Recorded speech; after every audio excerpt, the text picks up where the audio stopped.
All right, everybody. So we're going to have a bit of a notes day because we've been pretty busy on some other stuff lately. For today, though, this is kind of the summarization of the reading that you guys have posted on Edmodo, which I think I did last week. And I want to go over some of this because it's been a few days and some of these things are kind of important to what we're doing. As far as the activities that we're talking about, we're still talking about the products that we offer and the merchandise assortment that we have.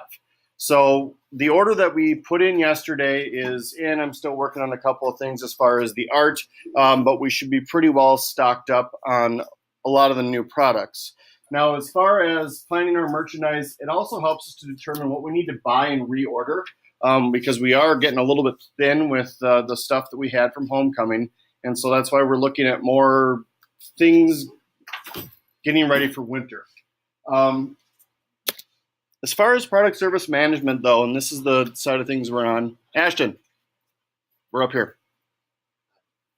Product service management refers to the decisions made by a business about what to sell and how to position those products and services in the marketplace. So it's more about just what we want to sell. It's how do we want those things to look? And that's why our evolution within the store has gone from just t-shirts and sweatshirts to kind of nicer type things, nicer pullovers and hoodies and women's clothes. So we've kind of evolved, and that's part of our product service management because we're trying to offer clothing that people can't necessarily get anywhere else.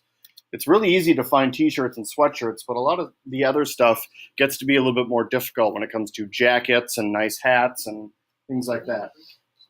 So we need to carry the right products. Otherwise, they're just not going to sell and they're not going to generate revenue. And that's where we kind of talked about with our product team of what's going to sell. What do we need to kind of replenish the supply with?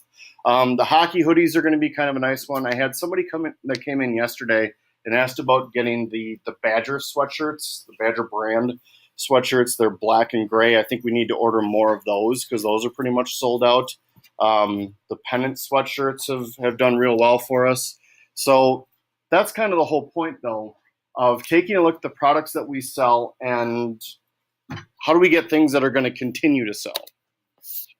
So the planning part refers to the identifying of product features and methods that are going to contribute to product sales. And while that might seem somewhat vague, the concept of product planning is actually well illustrated through the product mix. This is what I brought up before with you guys, where it starts to get a little bit confusing.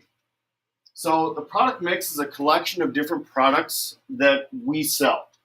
So the product mix is kind of everything that we have in the store. We sell drinkware, I suppose, for lack of a better phrase, but also clothing. And within that clothing, we have shirts, sweatshirts, long sleeve shirts, kids' clothes, hats, scarves, mittens. But we also have gum. We also have, spirit wear and beads and face paint and stuff like that. All of those things are kind of all mixed together in what we've chosen to add. We can sprinkle in a couple more things, but for the most part, that mix is kind of the recipe that we've chosen to go with.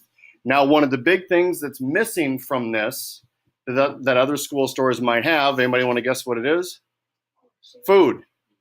There are other school stores in different high schools that sell food. So their job when they go in the morning, there might be somebody who's working on the retail side, but there also might be somebody else that's manning the candy bars, the slushy machines, and back in probably 2 decades ago, it was being able to sell soda. So soda, cookies, some schools make their cookies in the morning. So if you guys can imagine your shift, you'd have to show up at 7:15, make a batch of cookies, and then be ready to sell them and slushies and all sorts of stuff. I know that Sun Prairie has like a giant slushy machine, and they have to clean that out, and that's part of their working job. We don't have to worry about that. That is not part of our product mix.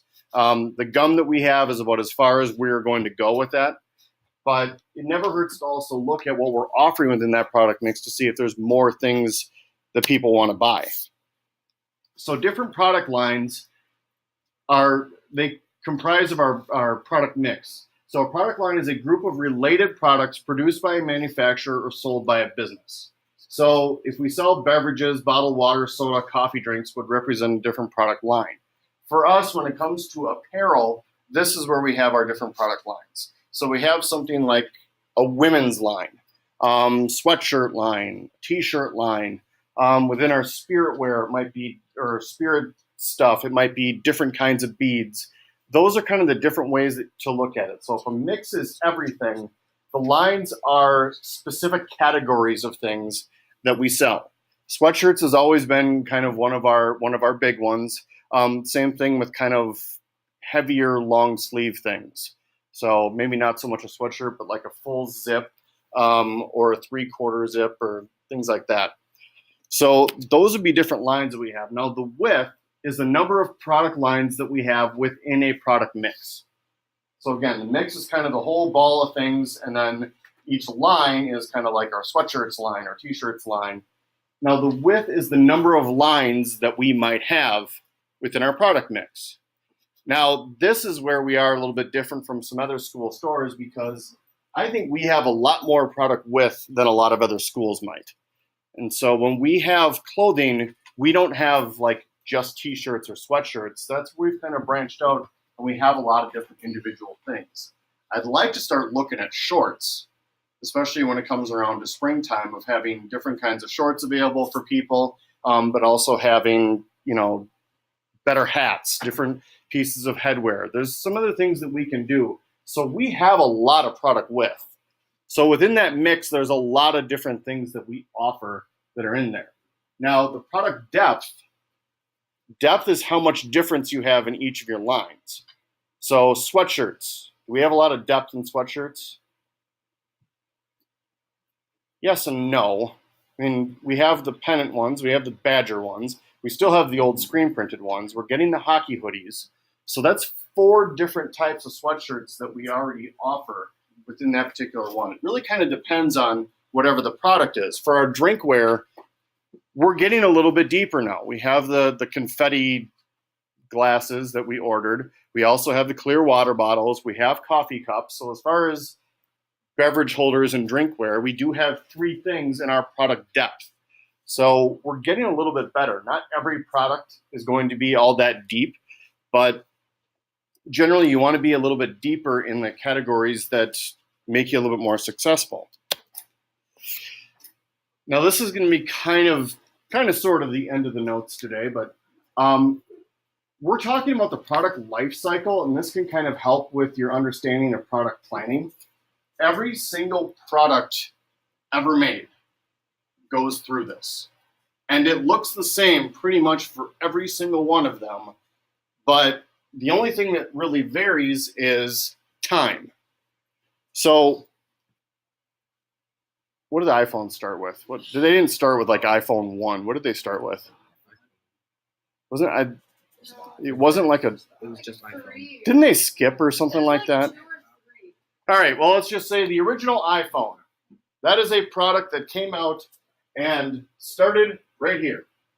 So as they grew and they introduced it, a lot of people didn't have it. So as time went on, though, it grew. People found out about it, and those sales grew. Seems to make sense. But at some point, that iPhone stopped selling. People didn't really want that original iPhone anymore. What made it level off? Absolutely. The iPhone 2 came along. And that's why all of a sudden people didn't really want it anymore. And then it just starts to decline, and sales go into decline, so people don't really want it. Now, iPhones are a fantastic example for every one of these, because every generation of iPhone has gone through exactly the same thing. So right now, what is it, the 10X, whatever? So that's kind of the big one, and it's down here still in the introduction phase. How many of you guys have that 10S? Okay, so like one person in the school has that one. So it's still down in their introduction phase. They're still rolling that out to people. If you look at something like the iPhone 8, how many of you guys have an 8? Okay, a couple more people. The iPhone 8 is probably still in its growth phase. I plan on getting one at some point, but I'm still on my 6. How many of you guys have a 6 or lower? So As we're coming up, though, right now the iPhone 6 is probably starting to